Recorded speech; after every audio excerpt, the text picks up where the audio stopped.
ሰላም እንዴት አመሻችሁ ውድ ስለ አርሰናል ዩቲዩብ ቻናል ተከታታዮቻችን እንዲሁም አድማጮቻችን እንዴት ናችሁ? ዛሬ ሰኞ ምሽት ላይ እንገኛለን። እንደተለመደው ምሽት 4 ሰዓት ላይ ስለ ክለባችን ቀኑ ሙሉ ሲዘዋወሩ የነበሩ መረጃዎችን ወደ እናንተ የምናደርስበት ሰዓት ደርሷል። ለቻናሉ አዲስ ከሆናችሁ ሰብስክራይብ እንዲሁም ቪዲዮን ላይክ በማድረግ አብራችሁን ቆዩ።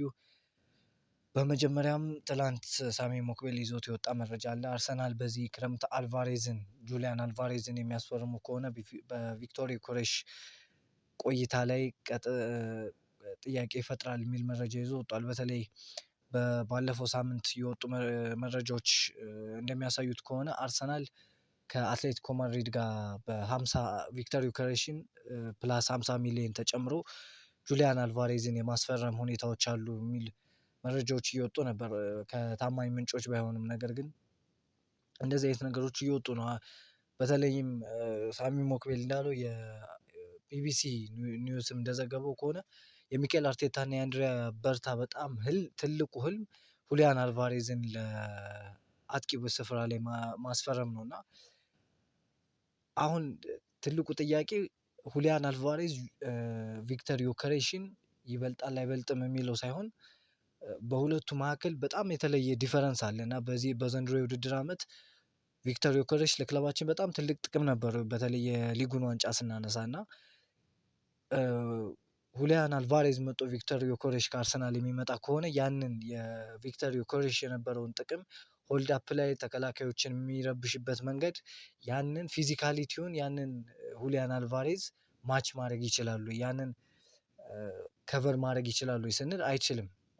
በሌላ ጎን ደግሞ ሁሊያን አልቫሬዝን የምናመጣ ከሆነ የ2022/23 የውድድር ዓመት የመጀመሪያ የውድድር ዓመት ጥሩ እግር ኳስ እየተጫወት 89 ነጥብ አካባቢ ስናሳካ የነበረውን ጋብሪኤል ጄሱስ አይነት አጫወት ነው ያለው እና ወደኋላ እየተመለሰ እንደ ሀሰተኛ 9 ቁጥር እንደ ሮቤርቶ ፌርሚኖ እንደ ጋብሪኤል ጄሱስ አይነት አጫወት ነው ያለው እና አውትን አውት ስትራይከር ወይም እንደነ ሃሪኬን እንደነ ቪክተር ኦሽሜን ወይም ኤርሊንግ ሃላንድ ኳስ ክሮስ ስታደርግለት ወይም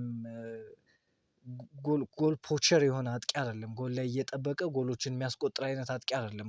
ለቡድኑ ክሬቲቭ አይነት ተጫዋች ነው ሁሊያን አልቫሬዝ እና ሚኬል አርቴታ ምናልባት ቡድኑን ወደ ጨዋታ የመመለስ አይነት እሳቤ እየታየበት ነው። በቀጣይ ውድድር ዓመት በተለይም በዚህ ውድድር ዓመት ዋንጫ ማንሳቱን ተከትሎ ፍሪ የሆነ እንደ 2022/23 የውድድር ዓመት ኳስ የሚጫወት ኳስን በደንብ ኮንትሮል የሚያደርግ በኳሊቲ ደረጃ ላቅ ያሉ ተጫዋቾችን የያዘ ቡድን ለመፍጠር እየፈለገ ያለ ይመስለኛል። ምክንያቱም ከሻምፒዮንስ ሊጉ ፍጻሜ በኋላ የተናገራቸው ነገሮች እንደዚህ አይነት ነገር እንደሚፈልግ ስለሚያሳብቁና በእርግጥ እነዚህ የሚወጡ ምንጮች ከሳሚ ሞክቤል እንዳለው ከሆነ ፍላጎት ነው እንጂ ያለ አሁን ላይ በክለቡ መካከል እና በሁሊያን አልቫሬዝ መካከል ያለ ምንም አይነት ግንኙነት የለም። ነገር ግን ምናልባት ሁሊያን አልቫሬዝ ከአትሌቲኮ ማድሪድ የሚወጣ ከሆነ እና አርሰናል የሚያስፈርመው ከሆነ ቪክተር ዮኬሬሽ ሊወጣበት የሚችል ሰፊ እድል እንዳለ ነው የዘገበው።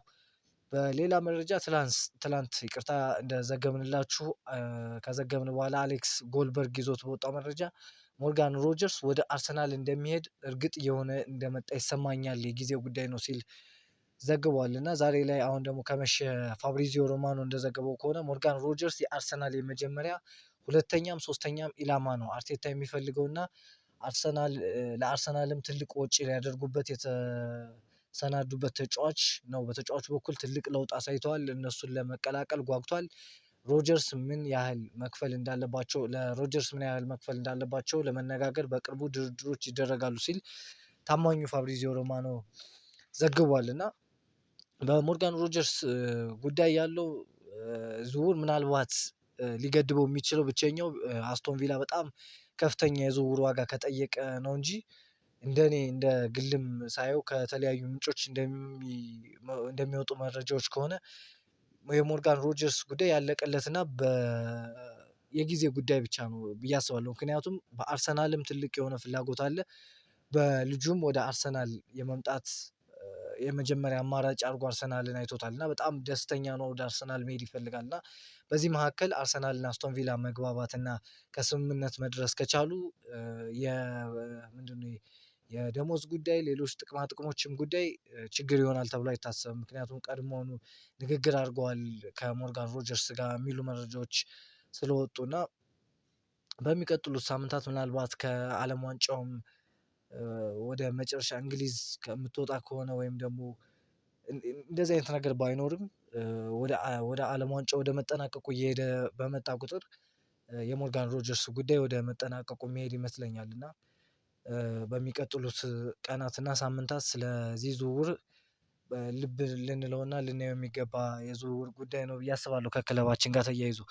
ሌላኛው ዛሬ ላይ ደግሞ የወጣው መረጃ አሌክስ ጎልበርግ ይዞት እንደወጣው መረጃ አርሰናል የቶናሊ ምርጫ የሆነው መዳረሻ ነው። ነገር ግን ምናልባት አርሰናል ለአማካኝ ክፍሉ የያዙት በጀት እሱን ለማግኘት ከሚያስችለው ገንዘብ ያነሰ ነው ሲል አሌክስ ጎልበርግ ዘግቧል። ምክንያቱም አርሰናል የሚፈልገው ተጫዋቹን ካስፈረመ በ60 በ70 ሚሊዮን ዩሮ አካባቢ ነው። ነገር ግን ኒውካስትል ዩናይትድ ለተጫዋቹ የሚፈልገው 100 ሚሊዮን ዩሮ ነው እና ከእድሜውም አንፃር ካለውም ብቃትና አርሰናል ሌሎች ቦታዎች ላይ ጥራት ያላቸው ተጫዋቾችን ለማስፈረም እና ገንዘቡን በስነ ስርዓት ለመጠቀም በአግባቡ ለመጠቀም ከማሰብ አንፃር ምናልባት የዚህ ዝውውር ላይ ተጫዋቹ ምንም ያክል የተጫዋቹ ፍላጎት ቢኖርም እዚህ ዝውውር ላይ ጠልቆ ሊገባበት የሚችለው እድል አነስተኛ እንደሆነ ነው እየተዘገበ ያለው እና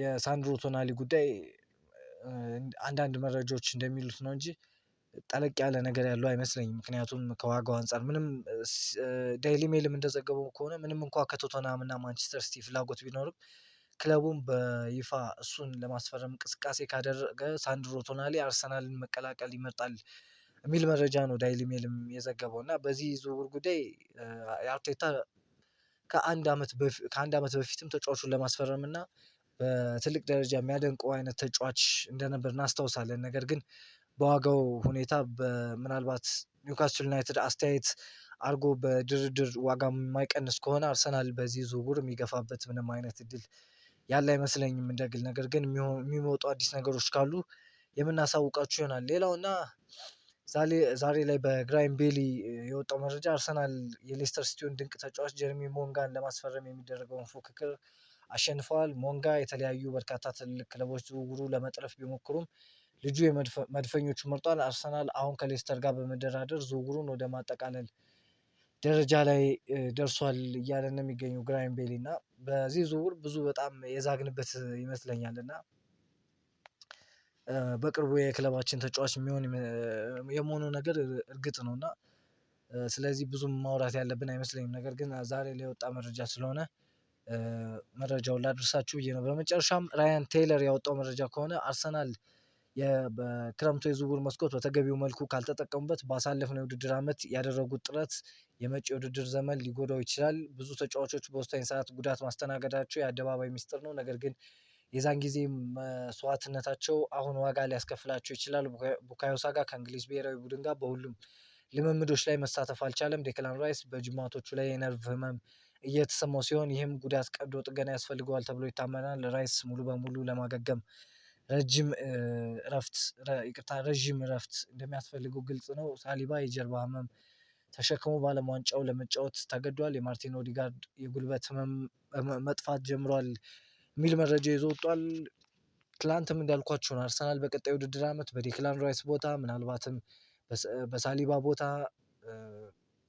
እንዲሁም በሳካ ቦታ እንደ ከዚህ በፊቱ ተጫዋቾቹን ሙሉ እንደ ራይስን ሳሊባን እና ዊሊያም ሳሊባን ሙሉ ደቂቃ እያጫወተ የሚያስወጣበት ሁኔታ ላይ አይደለም ያለው እና በዚህ የዝውውር መስኮት እነዛን ቀዳዳዎች በሌሎች ኳሊቲ ባላቸው ተጫዋቾች አማራጭ መሙላት ያለበት ይመስለኛል። በተለይ ደግሞ በዴክላን ራይስ ቦታ ላይ አዩብ ቡአዲን እንዲሁም አሁን ላይ የገለጽኩላችሁን ምንም እንኳን የሚያስፈርመው ባይመስልም ሳንድሮ ቶናሊን የሚፈልገው ተጫዋች ነው። ሌሎችም አማራጮች አሉ።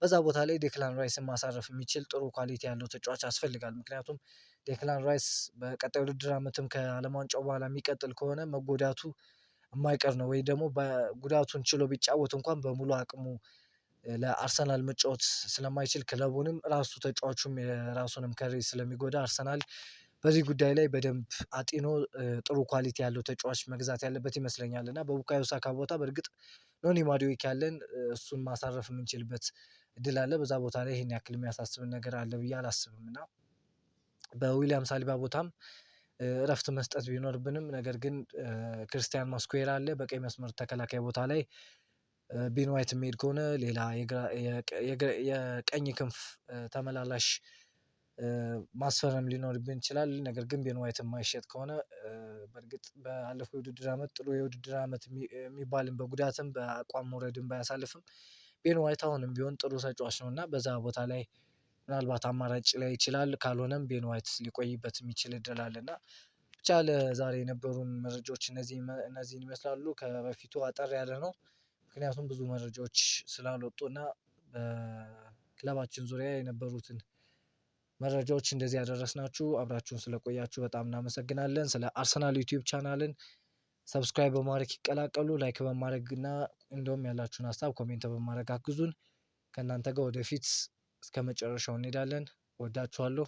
ደህና እደሩልኝ።